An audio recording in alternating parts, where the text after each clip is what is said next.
નમસ્તે બાળ મિત્રો, દર્શક મિત્રો.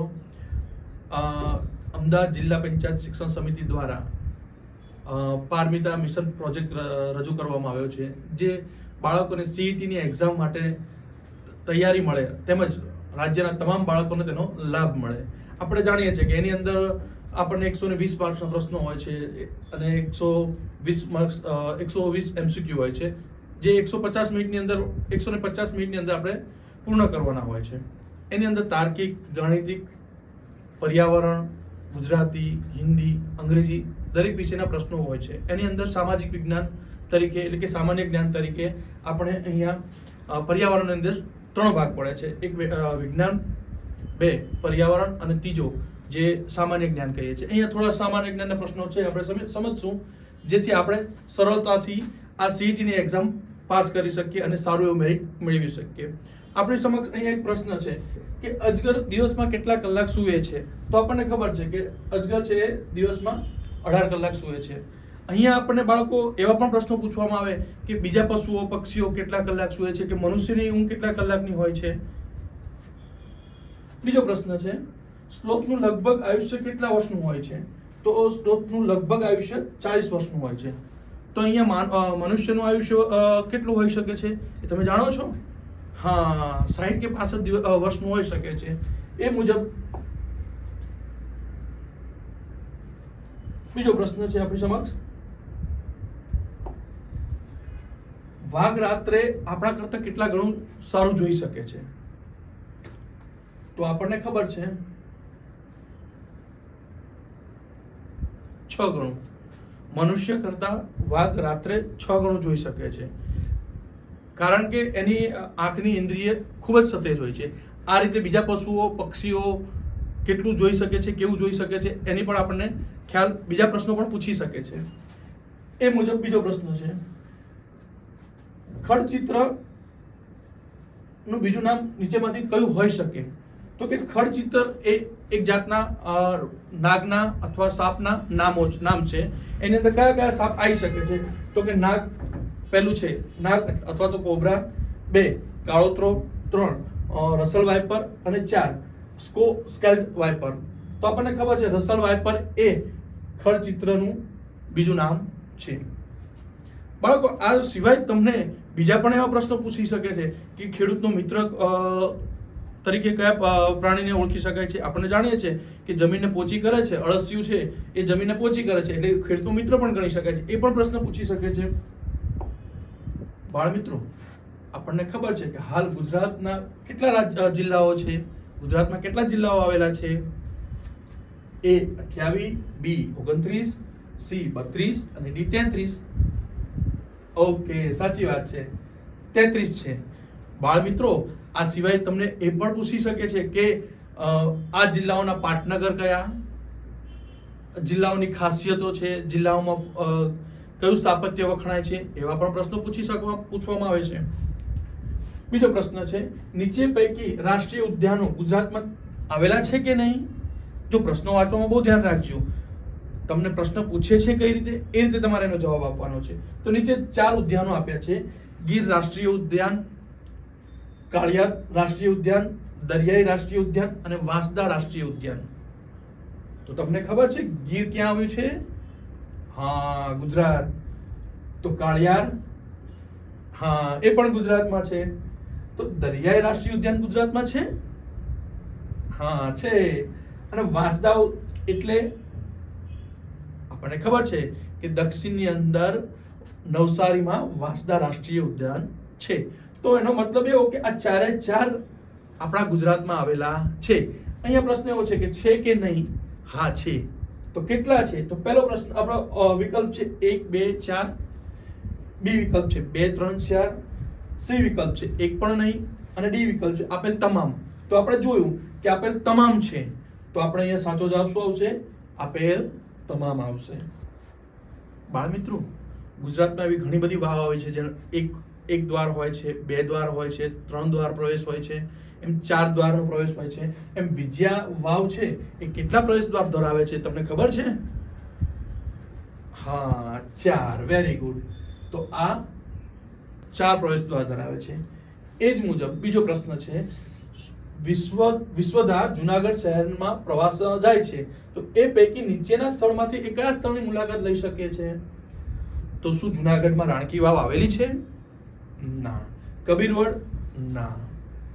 અડીકડીની વાવ લગભગ આવેલી છે. સૂર્ય મંદિર? ના. તો આપણને એક કહેવત છે, અડીકડીની વાવ અને નવગઢ કૂવો એ જુનાગઢની અંદર આવેલો છે. તો અહીંયા અડીકડીની વાવ એ સાચો જવાબ છે.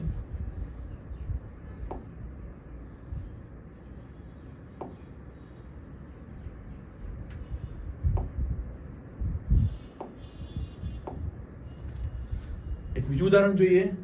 નીચે પૈકીમાંથી તમારા ઘરમાં કેવા કેવા પ્રકારના વાસણો જોવા મળે છે? આપણા ઘરે આપણને ખબર જ છે કે આપણે કેવા કેવા પ્રકારના વાસણો ઉપયોગ કરીએ છીએ. ચલો જવાબ આપો તો મિત્રો. હા, માટીના વાસણ હોય છે. સ્ટીલના વાસણ, હા એ તો સામાન્ય થઈ ગયું. સ્ટીલના વાસણ બધાના જ ઘેર હોય છે. તાંબાના વાસણ તમે જોયા છે?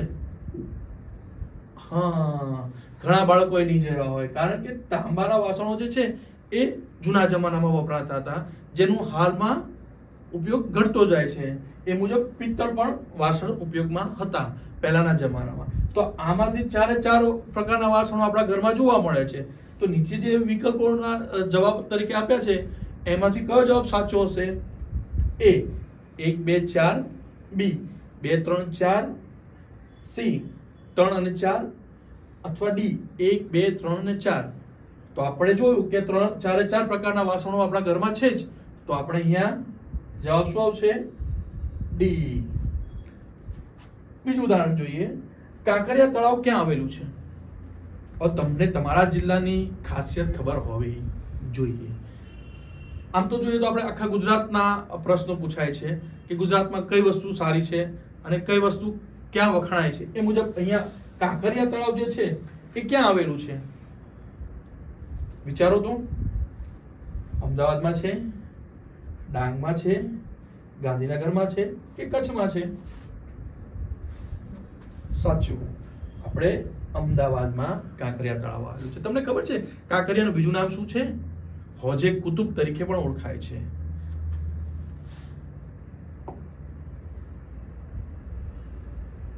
આપણે એક બીજા પ્રશ્નો થોડા જોઈએ. સામાન્ય જ્ઞાનની અંદર એક બહોળો વિષય છે કે ક્યાંથી શું પ્રશ્ન પૂછાય તે આપણને ઘણીવાર ખ્યાલ હોતો નથી, પરંતુ આપણે આપણા પાઠ્યપુસ્તકને ધ્યાનમાં રાખી અને એને લગતા જે જીકેના પ્રશ્નો હોય છે એનો આપણે ધ્યાને લઈશું. અહીંયા એક પ્રશ્ન છે, નીચે પૈકીનું કયું દ્રાવણ અનસોલ્યુબલ છે? અનસોલ્યુબલ.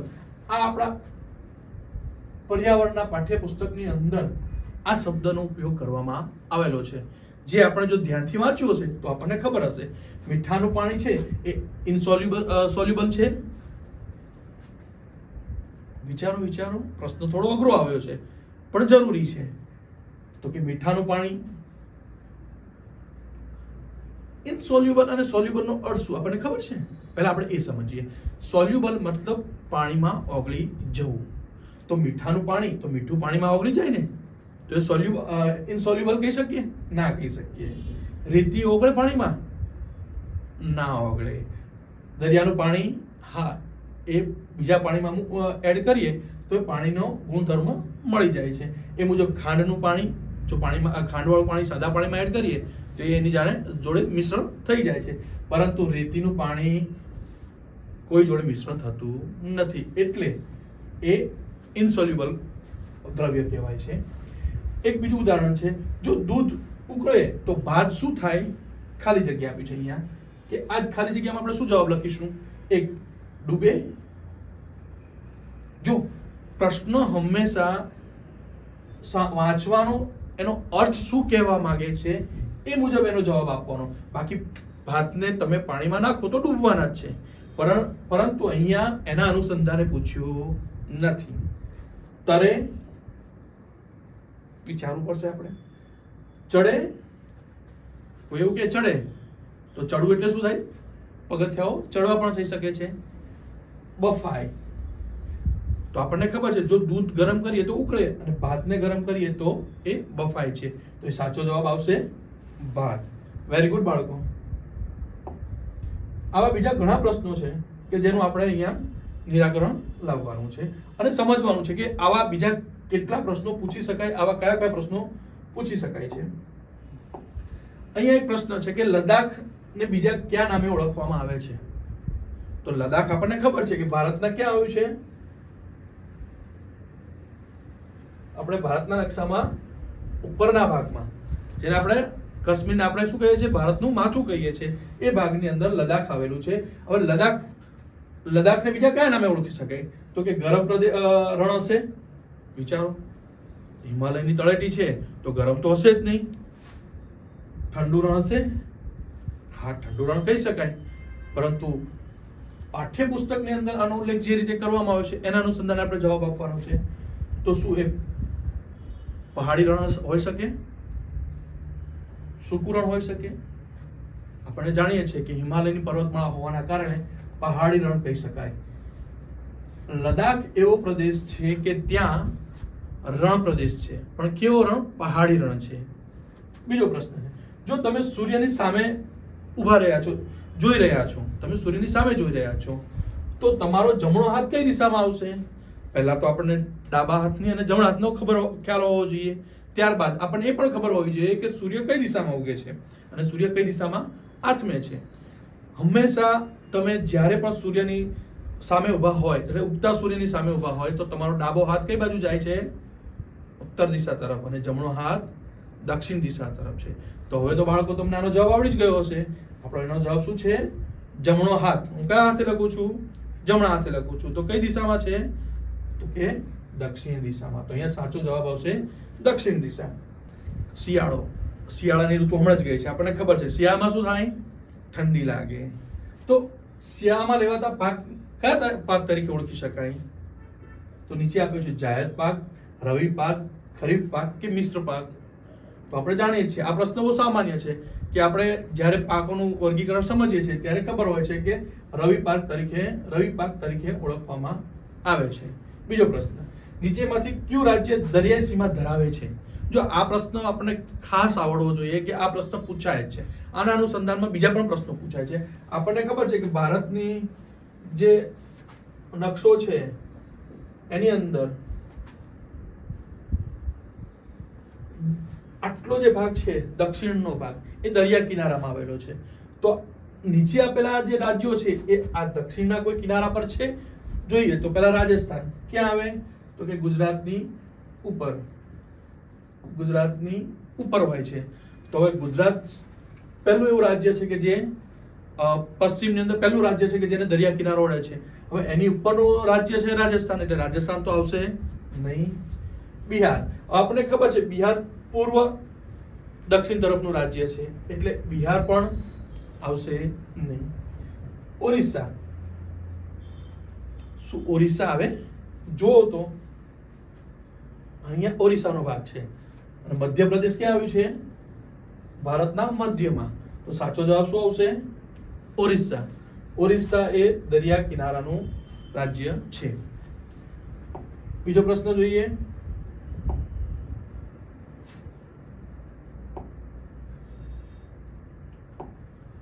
આપણે આના અગાઉના વિડીયો શ્રેણીમાં એક જોઈ ગયા કે એક બીજો પર્યાવરણનો એક લેક્ચર આપણે ભણી ગયા. એની અંદર સાહેબે બહુ સારી રીતે સમજાવ્યું કે પર્વતારોહણનો સફર કેવી હોય છે.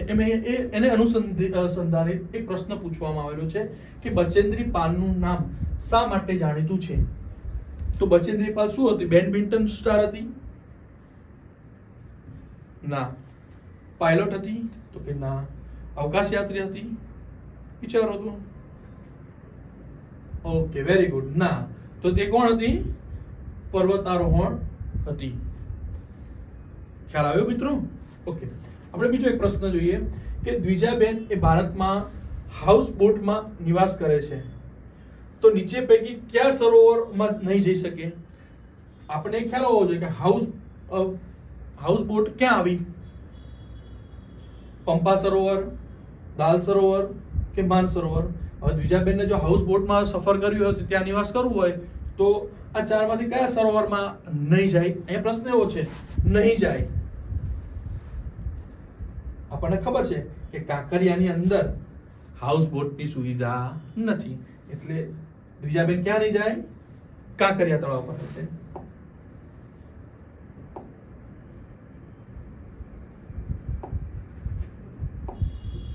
બીજો પ્રશ્ન છે, નીચેનામાંથી આપણાથી સૌથી દૂર કોણ? હવે અહીંયા પ્રશ્ન એવો છે કે નીચેનામાંથી તમને પહેલા જે કહેવામાં આવ્યું છે કે નીચેનામાંથી, એટલે નીચે જે 4 ઓપ્શન આપ્યા છે એને અનુસંધાને આપણે જવાબ આપવાનો છે.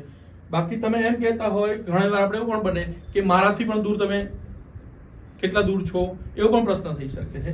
પરંતુ એ વાક્ય પૂરું વાંચવાનું કે આપણાથી, તો કે નીચે પૈકીમાંથી ઉડતું વિમાન આપણાથી દૂર હોય? હા. ઉડતો કાગડો દૂર હોય? હા. ચંદ્ર? તો કે હા. વાદળ? તો કે હા. 4 જ દૂર છે. પણ આપણો પ્રશ્ન છે સૌથી દૂર, તો આમાંથી સૌથી દૂર કયું છે?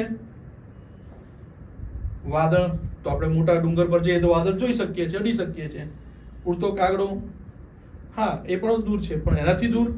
તો કે ઉડતું વિમાન.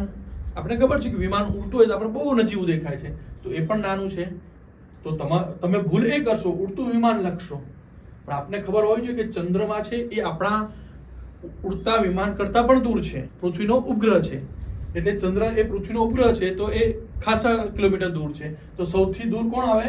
ચંદ્ર આવશે. ઉનાળામાં ઘાટા રંગના કપડાં પહેરવા કરતા સફેદ રંગના કપડાં પહેરવા જોઈએ. શા માટે? તો આપણને ખબર છે સફેદ રંગના કપડાં સસ્તા હોય છે,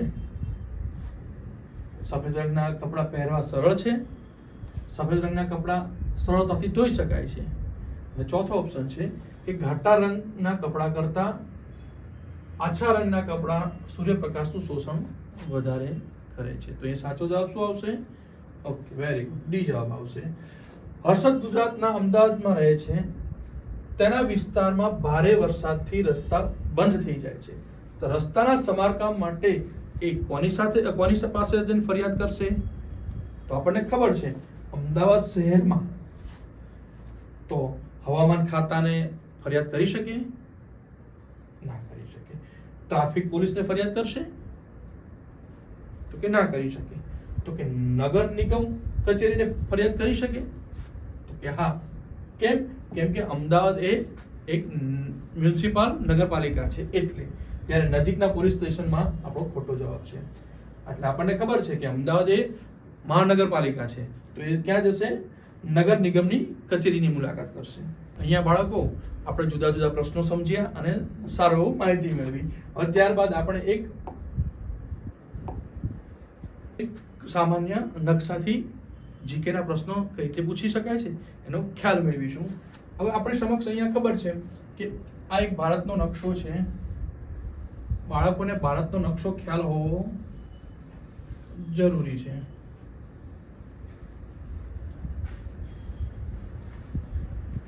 તો આપણને ખબર છે પશ્ચિમથી પૂર્વ સુધીના આટલા રાજ્યો કે જે દરિયા કિનારાની સરહદે ટચ થાય છે, જ્યારે બાકીના મધ્યના તેમજ ઉત્તરના રાજ્યો જે દરિયાઈ સીમાને સંલગ્ન નથી. એ સિવાય આપણને ગુજરાત પૂછી શકે છે કે ગુજરાત ભારતની કઈ દિશામાં આવે? તો આપણે દિશાનો ખ્યાલ હોવો જોઈએ. પશ્ચિમ, આપણે દિશા પણ ખ્યાલ હોવો જોઈએ. ઉપરનો ભાગ છે તો ઉત્તર કહી શકીએ છીએ, નીચેનો ભાગ છે તેને દક્ષિણ કહી શકીએ છીએ, અને આ છે પૂર્વ. ઘણી વાર આપણને એવું પણ પૂછે કે પૂર્વના કોઈ પણ રાજ્યોના નામ આપો, અથવા નીચે પૈકી કયું રાજ્ય પૂર્વનું છે, અથવા એ પણ પૂછી શકે છે કે ભારતની ઉત્તર દિશામાં કયા કયા રાજ્યો આવેલા છે, દક્ષિણ દિશામાં કયા કયા રાજ્યો આવેલા છે, અથવા ભારતની વાયવ્ય જે આપણા ખૂણા છે એમાં વાયવ્ય ખૂણામાં કયો દેશ આવેલો છે એનો પણ આપણને પ્રશ્ન પૂછી શકે છે. તો બાળ મિત્રો, આપણે ફરીથી નવા વિડીયોમાં મળીશું. બાળ મિત્રો, આપણે અહીંયા સામાન્ય જ્ઞાનના ઘણા બધા પ્રશ્નો જોયા. હવે આપણે આના પછીના નવા વિડીયોમાં કંઈ નવું જાણવાનો પ્રયત્ન કરીશું, અને આ પ્રશ્નોને તમે ધ્યાનથી વાંચશો, સમજશો અને મહાવરો કરશો તો તમે સીઈટીની અંદર ખૂબ જ સારું પરિણામ મેળવી અને તમે તેની જે યાદી હોય છે કે મતલબ તેનું મેરિટ લિસ્ટ છે એની અંદર આપણે સારી પ્રગતિ કરીને મેરિટ લિસ્ટની યાદીમાં નામ આપણું આવે એ રીતના પ્રયત્નો કરીશું. અસ્તુ. જય